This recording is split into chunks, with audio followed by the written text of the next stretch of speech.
한국 인터넷에서 흔히 볼 수 있는 공포 이야기는 다양한 배경과 설정을 바탕으로 전개되며 독자의 상상력을 자극하는 요소들로 가득합니다. 이 공포 이야기는 주인공 지우가 겪는 이상하고 무서운 경험을 중심으로 펼쳐집니다.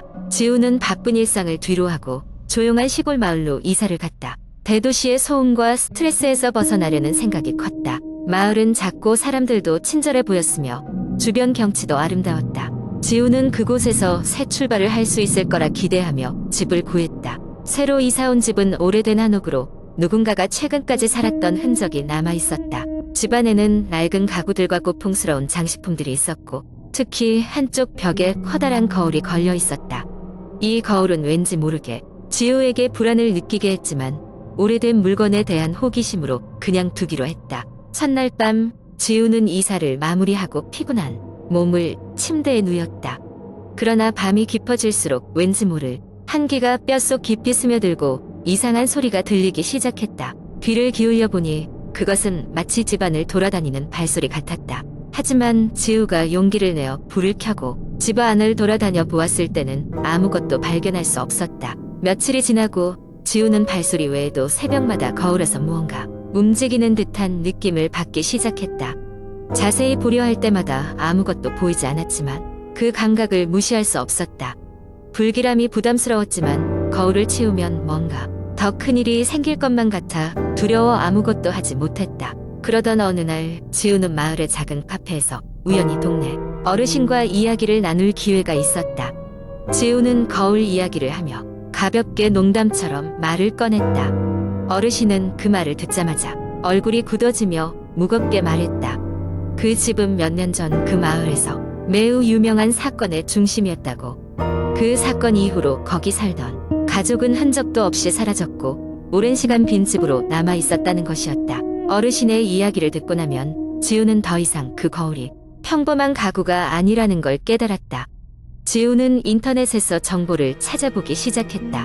검색 끝에 지우는 관련된 오래된 기사를 발견했다.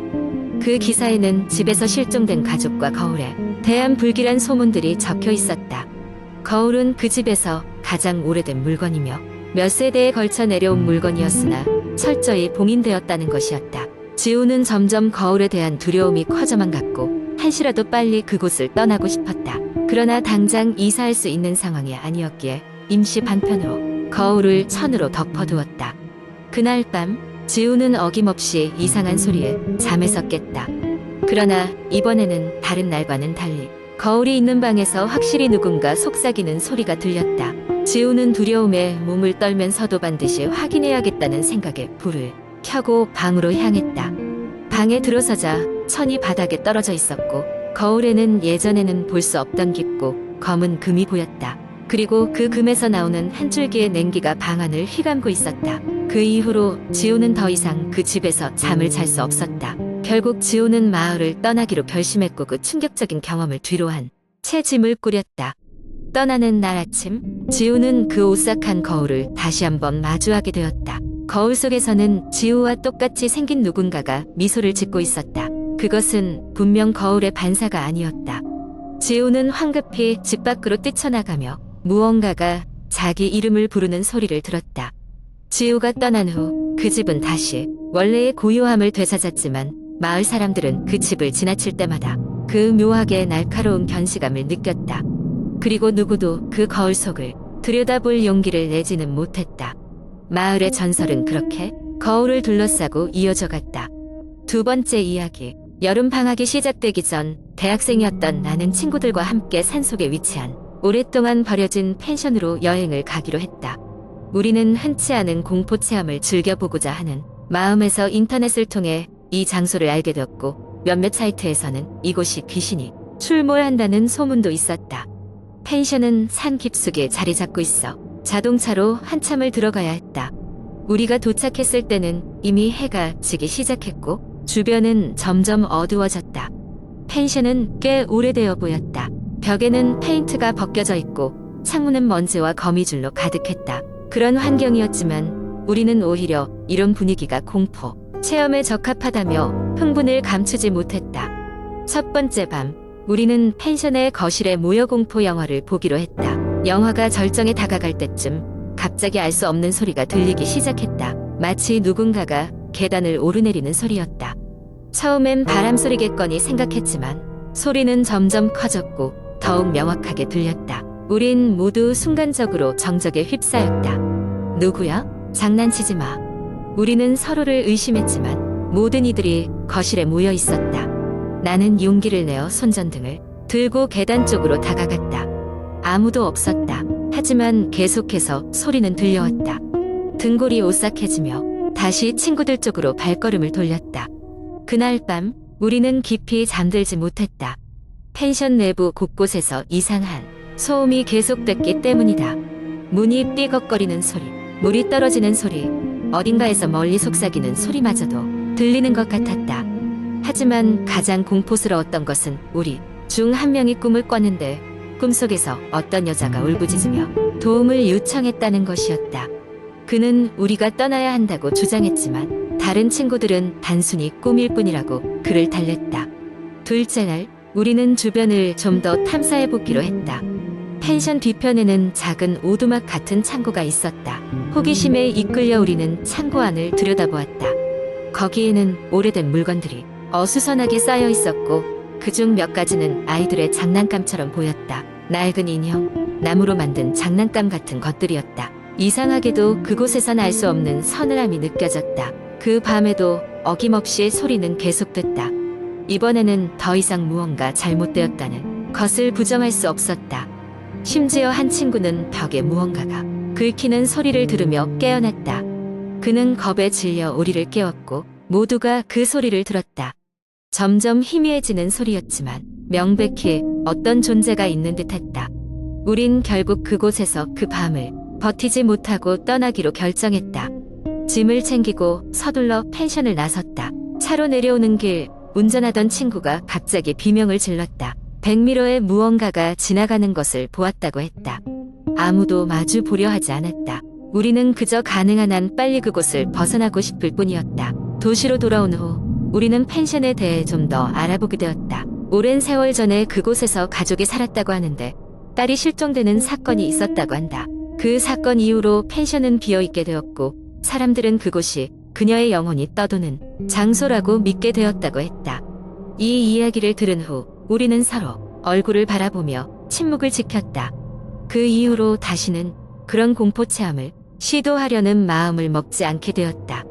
그곳이 정말로 무언가가 있는 장소였는지 우리의 상상에 불과했는지는 알 수 없지만 심장을 조여오는 공포는 오랫동안 남아있었다. 세 번째 이야기. 여름이 다가오고 장마가 지날 무렵 나는 오랜 친구들과 함께 이번 여름을 특별하게 보내기로 결심했다. 대학 생활이 바쁘다는 핑계로 그동안 멀어졌던 친구들과 조금 더 가까워지고 싶었기 때문이다. 그래서 우리는 사람들이 자주 찾지 않는 산속의 한적한 펜션을 빌리기로 했다. 인터넷 후기에 따르면 그곳은 산중턱에 있어서 경치가 매우 아름답고 자연 경관을 만끽하기에 그만이라고 했다. 드디어 출발 당일이 되었다. 우리는 차에 짐을 싣고 4시간이 넘는 장거리 운전을 했다. 점점 나무가 많아지고 도로가 좁아질수록 기대감이 커졌다. 펜션은 오래된 건물 같았지만 깔끔하게 관리된 듯 보였고 주변엔 우리밖에 없어서 조용했다. 뭔가 특별한 여름을 만들기엔 안성맞춤이었다. 밤이 되자 우리는 고기를 구워 먹고 맥주도 마시며 즐거운 시간을 보냈다. 지나간 옛 이야기를 하며 웃음이 끊이지 않았고 그동안의 근심은 사라지는 듯했다. 그런데 시계가 자정을 넘어가고 슬슬 피곤해지기 시작할 쯤 친구 중 한 명이 무시무시한 제안을 했다. 우리 예전에 했던 것처럼 공포게임 하나 할래? 고백하자면 나는 그런 종류의 게임을 좋아하지 않았다. 별로 겁이 많은 스타일은 아니지만 현실에서 그런 긴장감은 별로였다. 하지만 친구들의 설득과 왠지 모를 어쩔 수 없는 분위기에 못 이겨 참여하기로 했다. 우리는 거실에 둥글게 둘러앉아 촛불 몇 개를 밝혀놓고 시작했다. 마침 그때 바람이 불어 촛불이 혼자 깜빡거리기 시작하면서 분위기가 묘하게 등골을 오싹하게 했다. 공포게임은 실로 간단했다. 돌아가며 서로에게 무서운 이야기를 해주고 가장 설득력 있는 이야기를 한 사람이 승리하는 것이다. 그런데 그때 친구 중 한 명이 믿기 어려운 이야기를 꺼내기 시작했다. 그 친구는 바로 이 펜션과 관련된 이야기라며 말을 이어갔다. 수년 전 이 건물에서 한 가족이 살았고 그들은 이 고립된 장소에서 행복하지 않았다. 주변 사람과 왕래가 거의 없었고 어느 날부턴가 아내가 정신 이상을 앓기 시작했다고 했다. 그녀는 무엇인가를 계속 볼 수 있다고 했지만 남편은 단순한 우울증으로 치부했다. 결국 사건은 터지고 말았다. 어느 비 오는 날 가족들은 큰 비명 소리에 잠에서 깼고 아내는 사라져 있었다. 경찰이 수색을 벌였으나 그녀는 그의 흔적도 없이 사라져버렸다. 마지막 남편의 증언에 따르면 그는 아내가 자주 창문 밖으로 누군가를 응시하곤 했다고 한다. 다음 날 경찰은 그 창문 아래에서 녹슨 반지를 발견했으며 그 안에는 항상 함께라는 문구가 안쪽에 새겨져 있었다고 했다. 그 이후로 이곳에서 묵은 사람들은 밤마다 누군가 창문 밖을 바라보고 있는 듯한 착각을 한다고 한다. 이야기를 듣는 동안 나는 등골이 서늘해지며 조금 전부터 창밖을 바라보게 되는 자신을 발견했다. 거기에 아무것도 없으리라는 것을 알면서도 눈길이 멈추지 않았다. 그때 우리 중 하나가 소리쳤다. 야, 진짜 여기 주위 너무 조용한데? 바람 소리가 너무 세다. 그 친구의 말이 끝나기 무섭게 창문이 덜컹거리기 시작했다. 순간 우리 모두가 굳어버렸다. 그때까지만 해도 단순한 바람 때문이라 해서 자신을 안심시키려 했는데 그 순간 분명 창밖에서 무언가가 차트를 소리가 들렸다. 그리고 그것이 착각인지 사실인지 우리가 결론 내기도 이전에 촛불이 퍽 소리를 내며 꺼지고 말았다.